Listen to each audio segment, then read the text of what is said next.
Thank you for all being out here today. I've been a WordPress user since 2008. So I was hoping it would be 20, but it's not 20, and I couldn't figure out if it was 17 or 18. But it's a real honor and pleasure to be out here with you. I would have never thought I'd be talking at a WordCamp, so there we are. I just used WordPress. That was cool.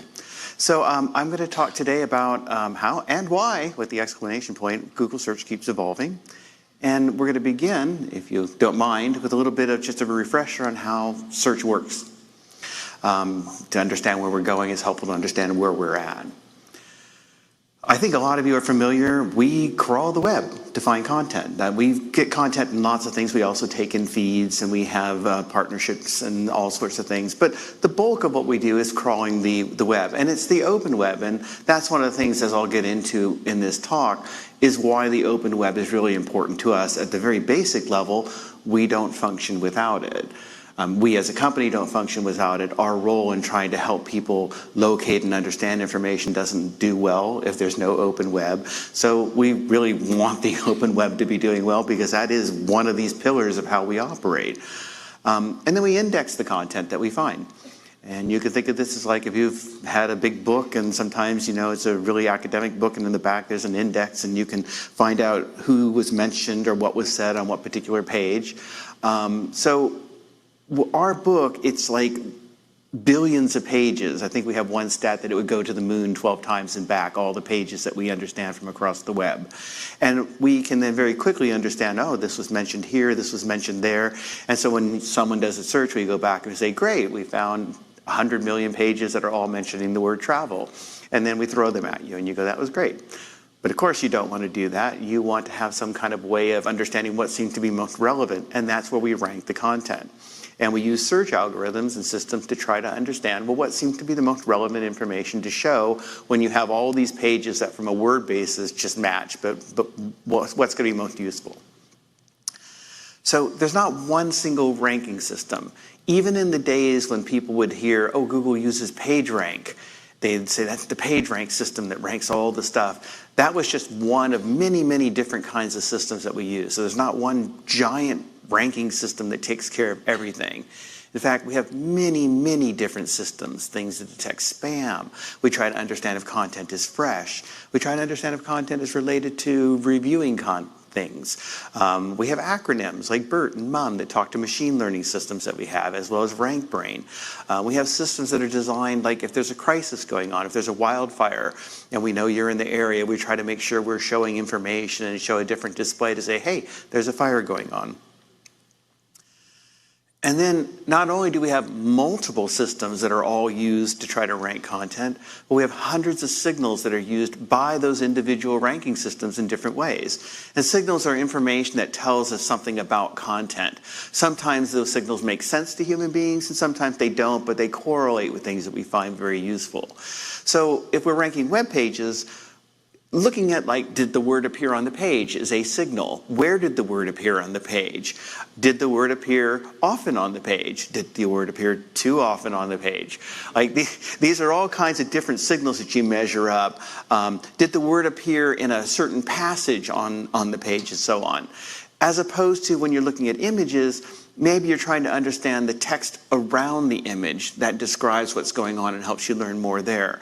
When you're dealing with things like we want to rank content for a news-related query, freshness becomes much more important, right? Usually there's something that's newsy and you want to have fresh content, so we need to pay a lot more attention to that than we would do with a typical web search. So it's a different kind of signal. With local, location comes into place, both the location of the person searching and the location of the content itself, or where we think it's related to. And that's why if you're searching for, I don't know, donuts up here in Portland, you're going to get a completely different thing for donuts, hopefully, than you would get, and I've eaten most of the donuts already. Sorry, I do like voodoo donuts. I went back and when I got one, and then I went back the afternoon and got two more, and that was my dinner.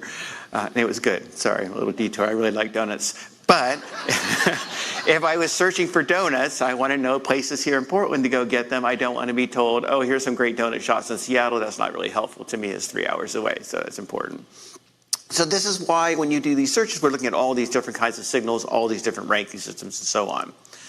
Now, that's how we kind of basic structure of how we work. But now I want to talk about some of the challenges that come along that sometimes don't maybe make sense. First, 15% of searches are new every day. And like when I first heard that stat, I thought that can't possibly be right. How can you have 15% of the things that Google handles on a daily basis be completely new? And then Taylor Swift got engaged. So, and now you understand that you can have something that happens and you get entirely new queries that you would have never thought of before. I mean, okay, look, I'm not a big Taylor Swift fan, but even I know that she was gonna get engaged at some point. But then she actually did it, and then and there's some guy that she's marrying, I don't know, apparently he's something. But anyway, so there are a lot of queries that immediately happen, like where will it be? When will it happen? What was the ring? Where was the picture? Like in the instant. Or if you take any kind of a sporting event and someone, does something amazing that nobody's seen or come to the end, and people are immediately searching, like, did that ever happen before in that moment?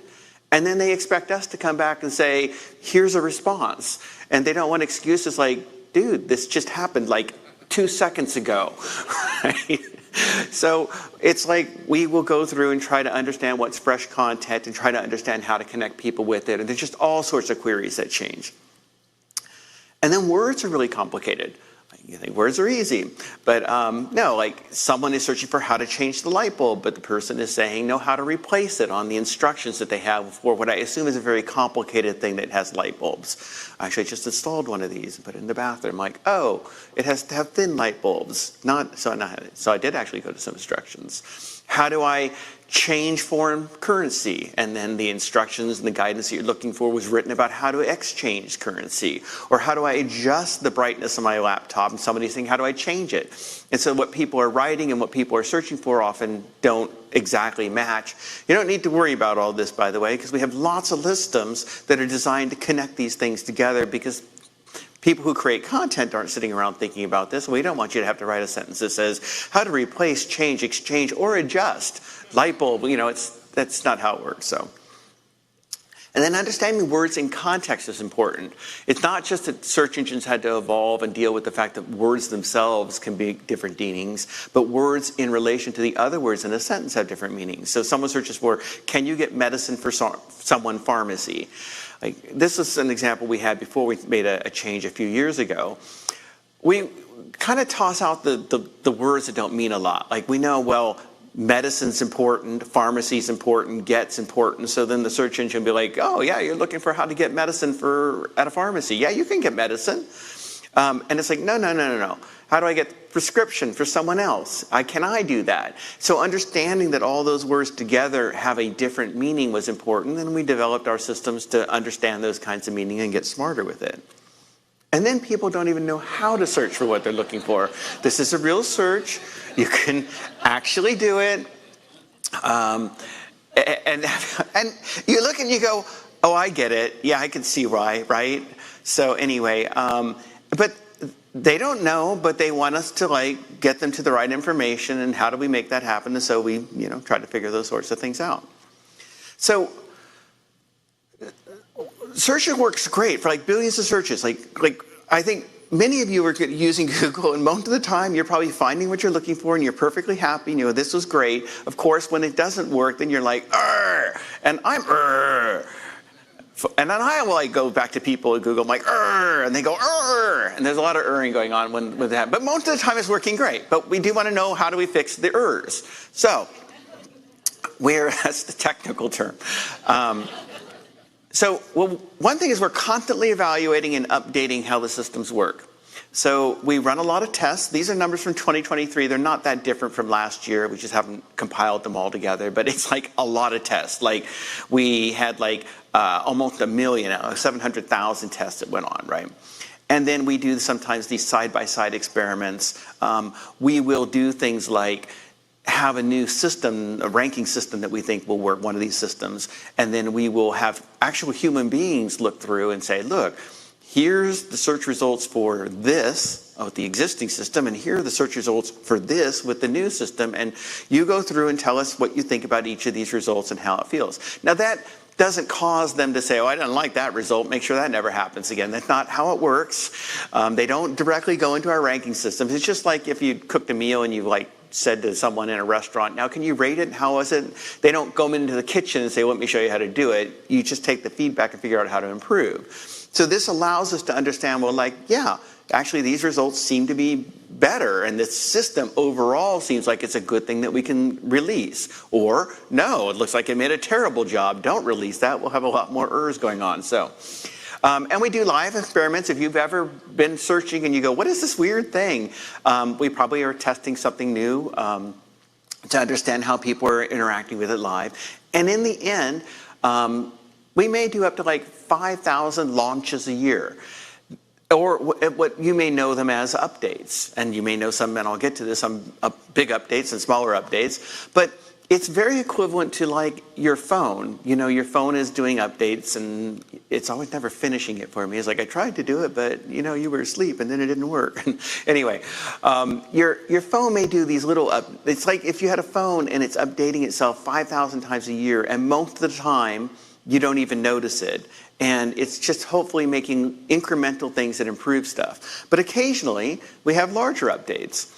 And we tell people about that, not to panic you or get you upset or get you worried, and typically you don't need to worry about these things. But we know that sometimes we have some updates that might be much more noticeable, and we want people to understand, especially so they understand what to do if it's impacting them, or that there's maybe nothing that they necessarily need to be doing. We are actually having a spam update right now, so that's designed to reduce spam in our search results. And one of the reasons we give notification about that is because if you were, and none of you are, and I doubt this is going to impact any of you, but if you were doing something particularly spammy and suddenly you noticed a traffic change happened right after we released a spam update, you might then understand oh yeah, that was, I guess I shouldn't be doing those behaviors anymore, and then hopefully you would not do that and maybe you improve. Or potentially you might see a traffic increase and not wonder what happened? Why did I get more traffic? And it could be that we just did a better job at addressing spam so that better content's doing well and you didn't do anything at all. We just hopefully got a bit better. One of the big things that we tend to do are what we call our core ranking updates. We had one about a month ago, I think. Typically, this is just a general thing that we do to try to improve the overall ranking systems across a lot of stuff. Sometimes results can change a bit. Sometimes people go up, sometimes they go down. Most people aren't going to notice a difference. It's never really about if you were to change and go down during that, well, we didn't like your content anymore. It's more as if, say, you had to make a list of the top 100 movies in 2015, and so you make them, and now you're asked to make a list of the top 100 movies in 2025, and there's been some new movies. And you might reevaluate some of the older movies and say, it wasn't so good in relation to the one before. Still a good movie, I'm just not going to put it at number 6, it's going to go to number 13. And and this new movie that's new, that's amazing, and it kind of comes up. All the movies are great movies. I mean, be a top 100 movie, that is great. It's just that the rankings can change a little bit with it from there because we're just trying to make things a little more relevant, we think, overall. All right, so after we launch or after we do an update, the whole process repeats. We go out, we test again, we evaluate, we take in feedback that we hear, and then we try to figure out how to improve things going forward with the next cycle from there. So now we get to the exciting thing about how search is evolving. Anybody remember searching like this? For those that you don't remember, here's how it worked. You got a computer and you turned it on, and then you went and got your coffee and you came back and it had booted up at that point. And then you logged into a thing that was called AOL. You probably don't remember it, but it was there, and hopefully you ignored it at that point and just used it for the internet connection. And then you got onto the web and you loaded up pages that took a long time to load. And then when they got there, and if you wanted to search for something, that was when you did your search. And you would think, oh yeah, I wanted to look this up, or I want to look that up. Or maybe you were doing it at work because they maybe had better speed, like super fast, 128K. And you were out there doing that, and then it was done. Like you were not sitting on the couch going, I wish to search for something, which is what we do now, right? Like now you're like, who's that actor? Look it up for me. That's my wife. No. Or it's me going back to her. You look it up. Just yell at the thing. It'll tell us. Who's that actor? You want to open the window shades? No. Who's the actor? Anyway. So, but this was a huge revolution. Huge. And we take it for granted now. But it was a huge revolution, and it was a big revolution both for us as a company, for search in general, and for people who produce content. We had to understand, well, how do we make sure people can actually access content in a quick way, do searches mobile, whatever, and how do we ensure that we're getting to the stuff that isn't frustrating them, because then they're on their phones and they're doing this and they're trying to do that and trying to understand, and they don't even have that at some cases. And as people who are producing content, like today, things like responsive and so on, that's just, oh yeah, of course it just works, right? And you're used to going to pages that, when you ever encounter a page that doesn't understand this on a mobile device, don't you want to scream? And you're like, yeah, I mean, it's kind of cool. It's like discovering an 8-track tape. And if you don't remember those, I've shared some things about those in the past on my social, but anyway. Why can't I bought an 8-track recently, by the way, a little detour, because I was like nostalgic, and my wife had never seen one because she's not American, and they didn't have them. They didn't have that technology. And she's like, well, how do I fast forward? And I was like, you don't fast forward an 8-track, or how do I rewind? No. Anyway. So this was a big revolution. Nobody knew how it went, but I think collectively we all successfully navigated into a 24/7 mobile searching, buzzword world. And we have to continue to evolve that way because people's expectations keep changing. They're like, well, this search was amazing, but I want to do more amazing things with it. And so we've been rolling out different things that we think help people do stuff. Like, I want to know what these sunglasses are, and I can buy them. It's like, well, why don't you just circle them? Yeah, that's what I wanted to do. Well, then now you can, okay? Or like, what is this bug? What is this thing? What's going on here? We'll take a picture of it, and then you should send it to us, and then we'll just tell you this is what it is. Okay, those are roses. Or this one I like, it's called multimodal, which I hate the term because it never makes much sense to me. But the idea is like, you can submit a video and say, what's going on with this? This is another thing my son got, like a record player, and he called us up. He's like, how do I skip a song? You're like, okay, there's these grooves, and look for the big groove. But in that video, someone's like trying to put the tone arm, that's how we used to play music, and it's a needle, and it's bouncing back, and they don't understand what's going on. They just know it's not working. So it's like, well, you can do this. You can all do this if you sign up for our experiment. You can use the Google app, and you take a video and you say, what's going on?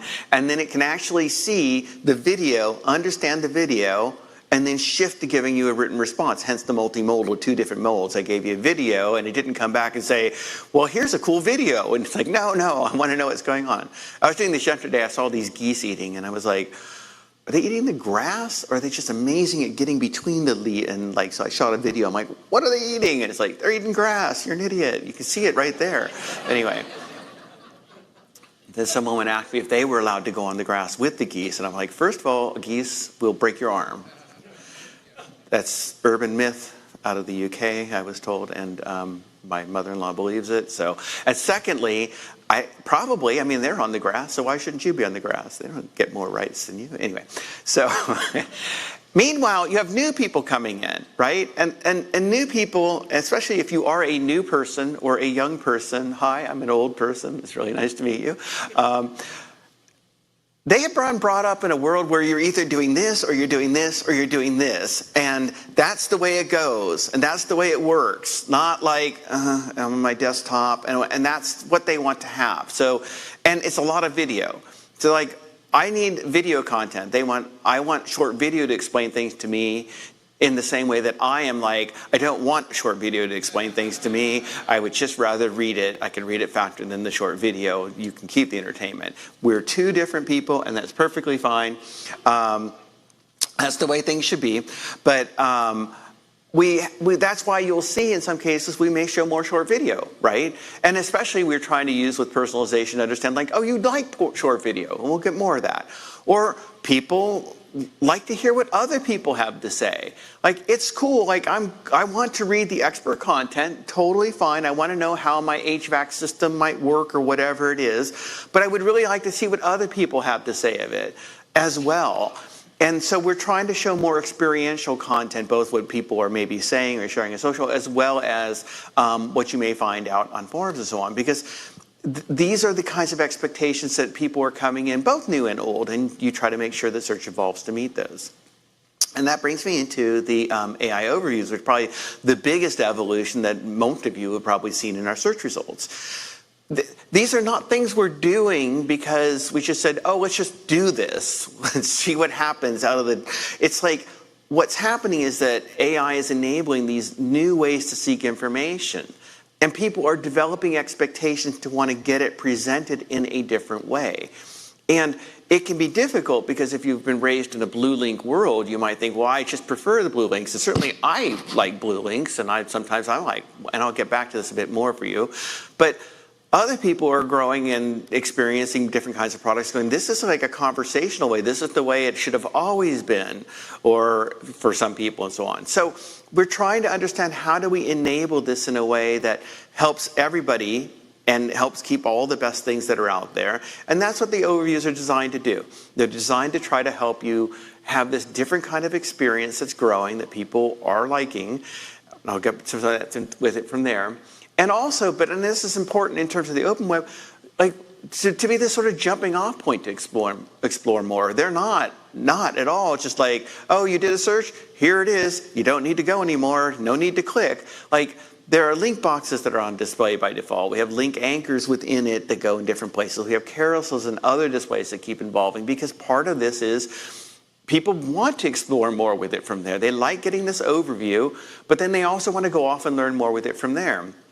Ignore all those boxes for a minute. Just pretend they're not there. I'm going to talk about query fan out, and I'm going to do it now. So someone searches for e-bikes in red for a 5-mile commute with hills. And then maybe you did that kind of search, this big, long, giant search.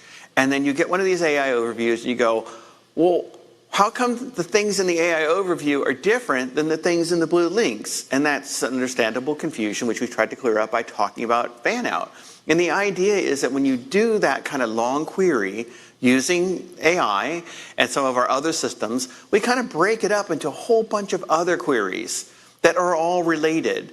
And then we're going through and we're looking, bringing back results from all these kinds of different things. We've fanned out, we pulled it all back, and then it's like a smart human being who's reading through it all and going, great, I understand now more about what's related on this entire subject, and I'm going to be able to give you sort of this quick summary, and I'm also going to be able to give you things that we think are relevant to different parts to it in a way that ordinary search really couldn't do.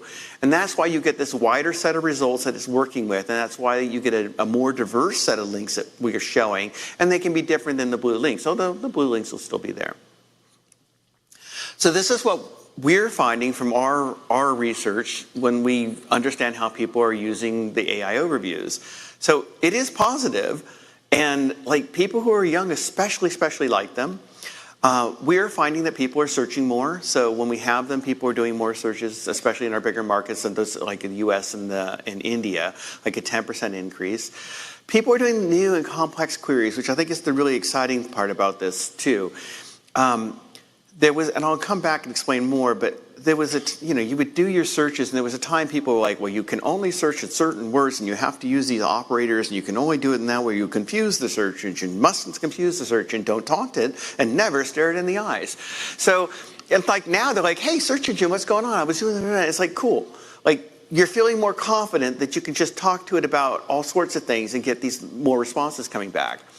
And then we're finding that people overall are visiting a wider set of sites than they had before, because when we do the fan out and you get a broader set of links, that means there's a broader set of sites that are potentially being surfaced that people are discovering that maybe they hadn't discovered before. And this, I think, especially is important, they're more engaged. And people are like, what do you mean by they're more engaged? Well, we don't know, we don't know if they're like Taylor and Travis, but they're engaged. There we go, thank you. Thank you for that. That'll be the end of the dad pun jokes today.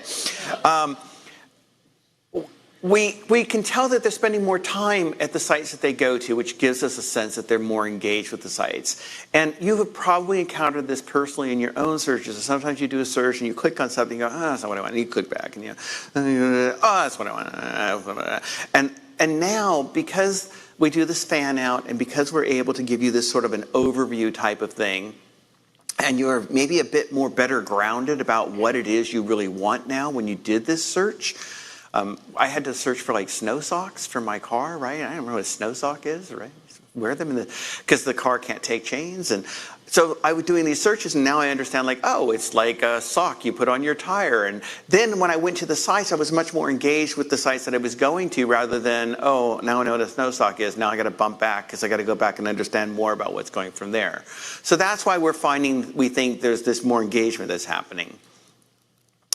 Now, the other thing that we have out now is AI mode. And as I said, people are having these expectations. I can't see anything out there because of the lights. Otherwise, I would ask you, have any of you used any kind of tool that allows you to get sort of generated results that are out there? Well, I'm going to try to see there. And I already know you have. I mean, everybody has, right? Except apparently my son, one of my sons is like, no, I don't like that. I'm like, are you even a child? But anyway, no, he's not a child, but he's younger. Anyway. And then I think he lies. So, but you have these tools that are becoming the norm that people are really used to, or that they prefer, and they're like, I would just rather start here. It's like you have this really cool experience, and I want to just begin there, and I want that to be my experience. In the same way that maybe if you search for images, you're like, I'd rather just get images, or I'd rather just do news searches or whatever. So that's why we have AI mode that's there. And it allows you to get that kind of more conversational, more chat-oriented type of search with it from there. And then it really helps with this type of thing. So now I can tell a story, you know it, but this story will be on topic, I promise. So this is not an uncommon thing. Someone does a search, pancake, right? Pancake. And this goes back to a different kind of metaphor. Like there's a guy named Brian Pinkerton, and he created web crawler. And back in the day, he used to use the term like travel, but we can do the same thing. He said it'd be like, it's as if you walked into a library and you said to the librarian, pancake. And the librarian would be like, okay, you want to tell me a bit more about your pancake needs? And they would have a conversation. We get you some related information and go with it from there. But with search engines, we've not been able to have that conversation. You just walked in, you said pancake, and we're like, okay, and we have to infer things. Like maybe we see a corresponding spike in searches for pancake and content for pancake because it was pancake eating content. We're like, okay, you're probably interested in news about pancake, and we can show you things about the pancake eating contest. Or maybe we can understand that you're in a location where people are desperately trying to find this really, really cool pancake store restaurant, right? And so we're like, okay, that's probably what they mean. Or maybe you had just done a previous query like, how do I cook eggs? And how do I cook bacon? And now you've moved on to pancake. And it's like, okay, let's show them some pancake recipes. Like we're trying to have the conversation even though we're not. That's what's really, to me, so powerful about what you're seeing happen with these changes with the AI generation and responses and so on. It's like you can have the conversation. You can go through and say, hey, I'm looking to do this. And then you go, no, but what about that? And it understands like what it just talked to you about. And it also, you as a person maybe feel more encouraged to have the conversation, and it can go with it from there. It's not like you're constantly feeling like you're starting over from the beginning. Now, we are testing this other thing, WebGuide. Remember I mentioned to you that some people like I like blue links. I like blue links. Me personally. But sometimes, like, maybe are there better ways we could present the blue links? And WebGuide is one of those ways where you do a search, and rather than the AI doing the sort of the chat kind of summary, the AI is used to sort of organize and figure out, well, you just did a search. Can I put these links into different kinds of categories and give you a sense of what's going on out there? So in this case, I think it was like a guide for solo travel in Japan. And rather than saying, well, Yeah, you can go on a solo trip in Japan. Here are things to keep in mind. Bullet point, bullet point, bullet point. It's like, yeah, you want to go on a trip to Japan? Well, here's some blogs about solo travel. Here's some advice written from that perspective. And it can divide it all up into different ways, but it's really blue link type of stuff. So that's one of the experiments we have now. Right now, we're showing it within the web tab, which doesn't mean it's replacing the web tab. It just means if you did the experiment, that was a nice place for us to tuck it into if you want to play with it. You can switch it off. And then it'll be moving into the all results area if you're in the experiment. And we'll see where the format goes, but I really like it for a lot of times when I actually want to get blue links, but in a more sort of organized and easy to digest kind of fashion. All right, so we're on to takeaways. So, all right, does anybody feel like this right now? Right? Yeah, I gotta get me some GEO, or I guess it's AEO, or whatever. All right, so first of all, if you don't know what GEO is, it's like the latest acronym. Like I can't keep track each day, there's a different one.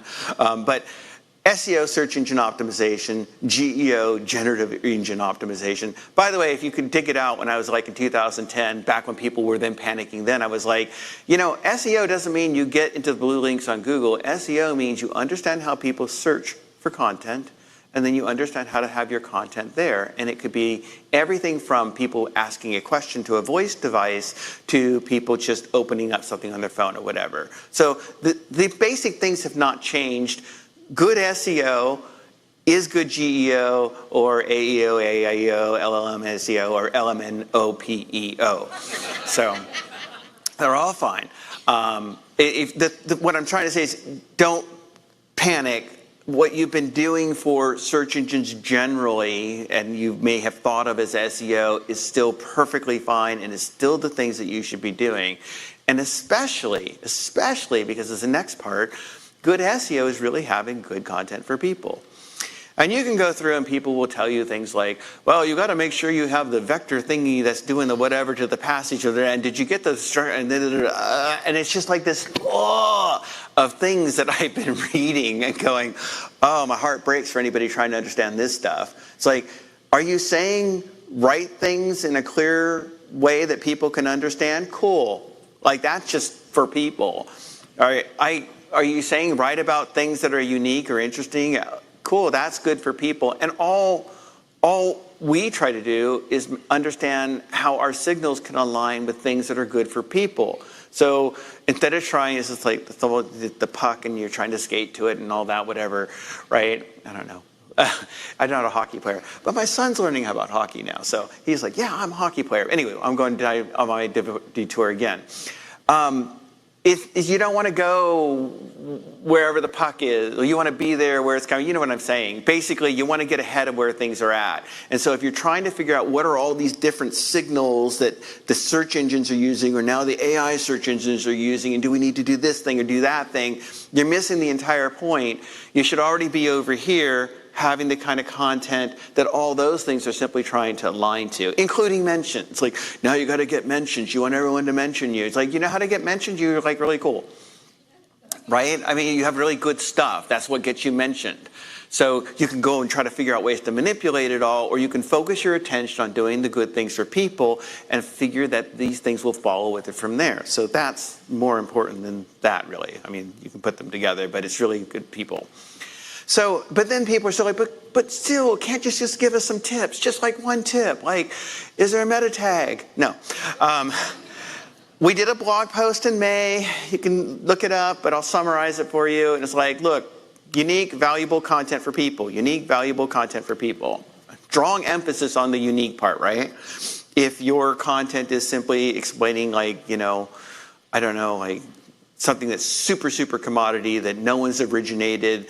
There are lots of sources of that sort of thing. So it's the unique aspect that's important. Have a great page experience. That's really important. Make sure people get to your page and they don't go, I hate this page. I hate this page. I'm going to go on a little side soapbox. One of the things I find most frustrating, because I really do like the open web, and my first inclination is to write blog posts when I have time, which I don't, and then I feel bad. But the web experience the beauty of the web experience is it can be so different, and everybody has their own way that they want to present things, right? But it's also inconsistent to people who are coming off of, say, social platforms. I know exactly what I'm getting on Instagram. I'm not on TikTok, thank God. For your benefit, perhaps mine. Or I know what I'm getting if I'm on Threads or whatever. It's like everything has the same kind of format, and I know what I'm getting, and I'm never getting surprised by something that comes at me. And then I'm on a web page, and it's like, here's some text, here's some things, here's some more stuff, here's some things over here, here's some other things. Like, where's the thing I was looking for? And I'm not having a great page experience, which is not me saying that every web page should look all the same. But you, I think, really should remember people are not only coming to your site for the first time and trying to get oriented in this new place. It's like, have you ever been to a new city? Some of you are in a new city, and you come off and you're like, I don't know what's going on. I don't know where to go or where to eat or what's happening. And then like by the end of the third day, you're like, yeah, you can go over there. The restaurant's over here. I'm like practically born here. So yeah, that's me all the time. So thinking about when people come into your site for the first time, this is really important. Like, are they going to have a good experience and feel good and understand what's going on? Because that's some of the things we're trying to understand too when we're figuring out how to show what's most relevant. Can we access your content? That's important. If you don't like something showing in the search results, you can use the same preview controls that we've had before. If you're really looking for those extra little tips, like how does this new world change things for me? Well, maybe if you're only doing text, start thinking about doing more images or videos and so on, because that leads to that multimodal stuff that I talked about. But also understand the full value of your visits, because traffic could be changing. Some people might see traffic go up. Some people might see some traffic start to descend. But that's not necessarily I'm going ahead of myself, focusing on the value. Because remember what I said, we're finding that people are having more engaged in the places they're going to. And you do get these anecdotes where people are going, well, I'm getting these like really great leads or these really great conversions from people who are coming to me when I can tell that they're coming off of AI-oriented stuff. And it can relate to that sort of thing. It may be more valuable people. But you don't know that if you can't measure it. So that's where SiteKit comes in. Actually, I'm trying to figure out things to say that would be relevant. And one, I think the great thing when you're thinking about measuring is that if you use WordPress, we have an entirely new free tool that you can use. We've had it out there. We're coming up on our 6th anniversary. Lots of people use it. And one of the things it does is it allows you to figure out how to measure the visits coming to your site and understand what's important to you. You can define measurements. You can figure out the key ones that are out. It's all super, super simple to go through. And it puts it all into your WordPress dashboard. You don't have to go off into some other type of thing. So if you haven't seen it, you should definitely check it out. There are people at the booth who will tell you more about it. It can figure out things like conversions and activities. And if you're not using Sidekick, I don't care. I mean, just figure out some system to understand what's happening on your site and what people are doing, because that's really important beyond just people came. People coming and how many people come, you want them to be doing something. And if you haven't tried, we also have this thing called Redo Revenue Manager, which is a really easy way for you to plug it into your site and build up newsletter subscribers. Hey, thanks for coming. I want to make you a subscriber, and now I can have a direct connection with you. When I would run my own sites, that was my #1 goal. I never wanted you to come to the site without leaving some kind of way for us to reach out to you in the future. I wanted you to be an email subscriber to us, #1. If you weren't going to do that, I wanted you to follow us on social. I definitely did not want it to be that you came in, left, and we never saw you again. You can ask for contributions, custom surveys, offer paywall content, and so on. So I'm going to end on this. And then I've got about 5 minutes for Q&A, and then I will leave here and I will stand in that hallway and take more questions if you have them. But I will have to get off the stage. But this is like my big boss, Liz Reed. She's the head of Google Search. And she's like, we did a blog post, and we said, like, this is the thing I thought most relevant part, I thought most important, that we're committed to highlighting high quality content on the web and continue to refine how we do it. That is a big deal for us to say. I was not at Google for most of my career. I was outside the company and I'd worked on my own. And one of the things I learned as I went into a big company is sort of this second thing that I was doing, which I'd never planned to do, by the way. I just kind of retired and they're like, you want to do something cool like with search? I'm like, yeah, it'll be interesting. Well, first I was like, I don't know. I'm building Lego and organizing Lego. Lego's kind of my life right now. And my wife's like, you got to go do something else because I can't hear you talk about Lego for 2 months and follow me around the house. I'm like, okay.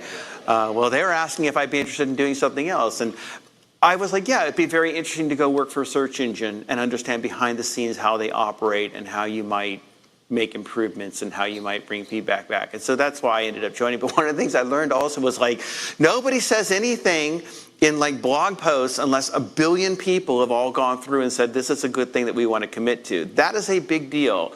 That is someone saying, we want the open web to be successful, that we want to make sure that there are ways that we can highlight this content, that we see that as part of it. So I would encourage you to take a look at it. But that is it. You all are using a tool that allows you to create content for the web. The web is really cool. It's a great thing. And we want to continue to ensure that we're supporting it and that it carries on with the work that you're all doing. And with that, we'll go to some questions. If you don't have any questions, we won't. Yeah, thank you.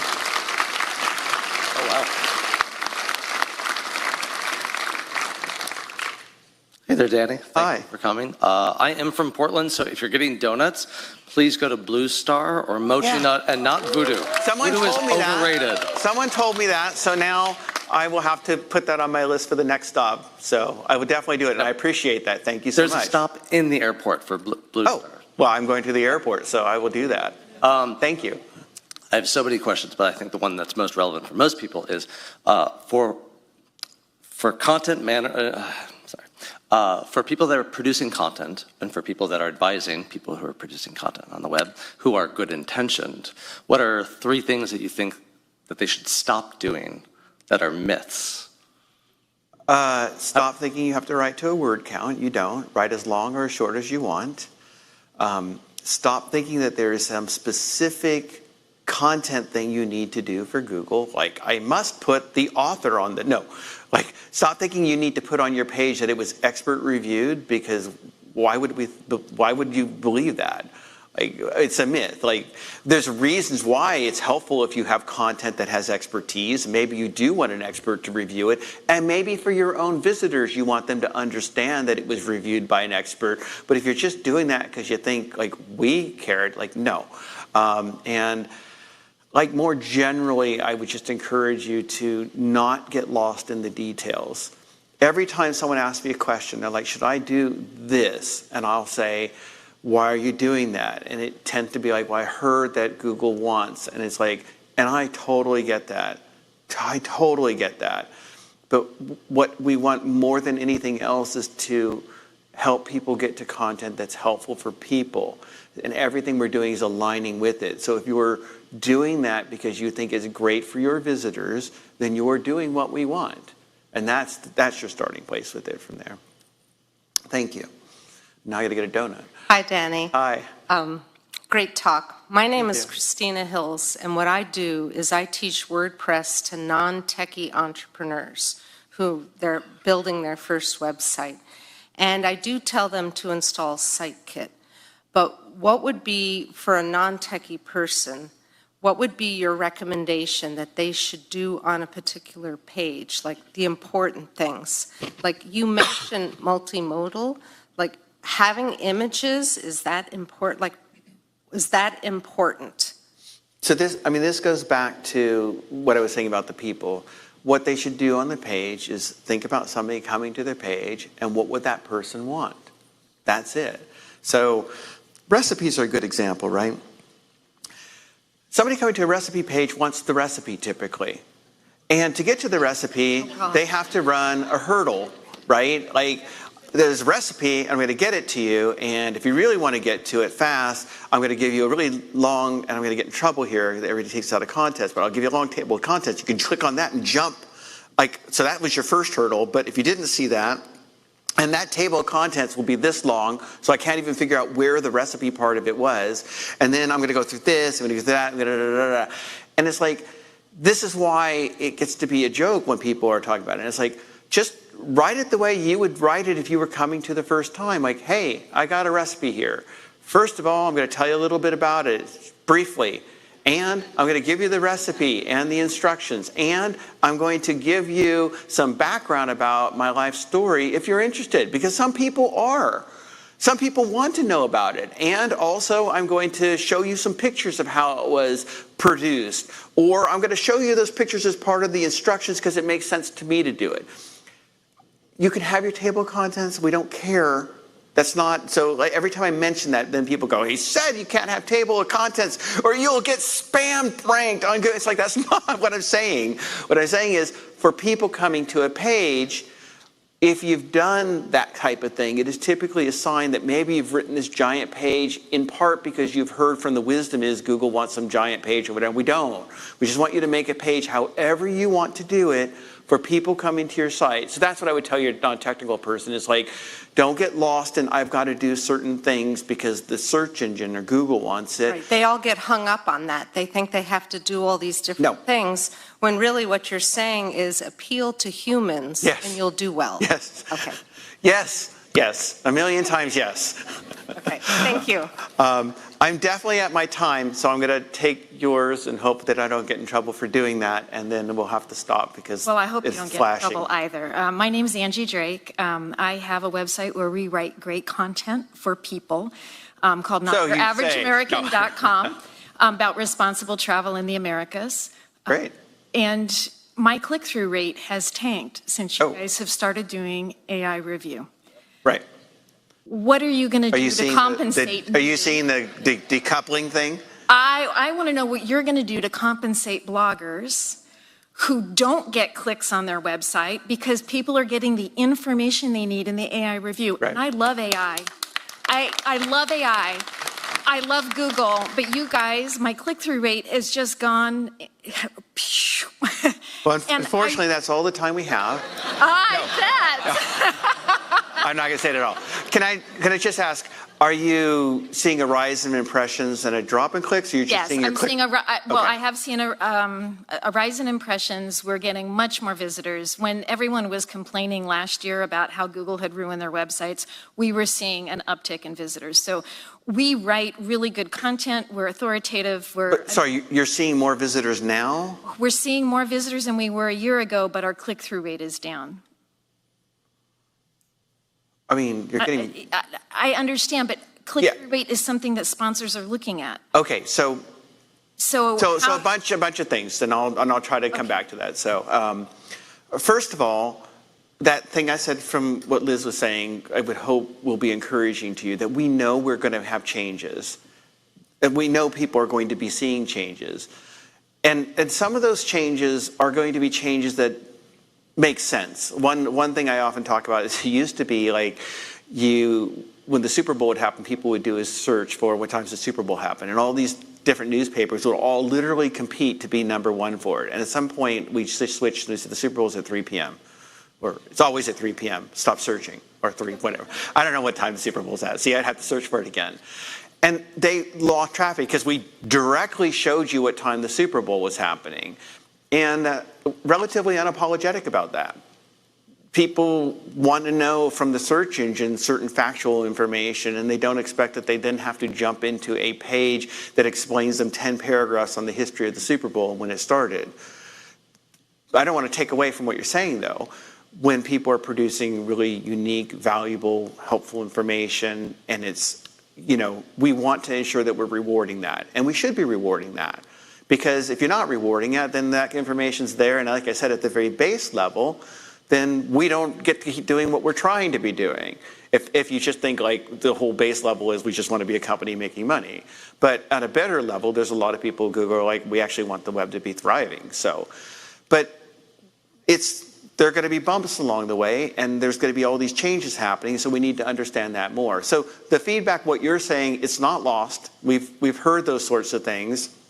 It's one reason that we're talking about, think about the, I really am going to get kicked off. Think about the measurement aspect with it from there. We will keep looking at what else we can be doing to kind of help people. I'm actually glad you're getting more people that are coming to you. That's a good thing.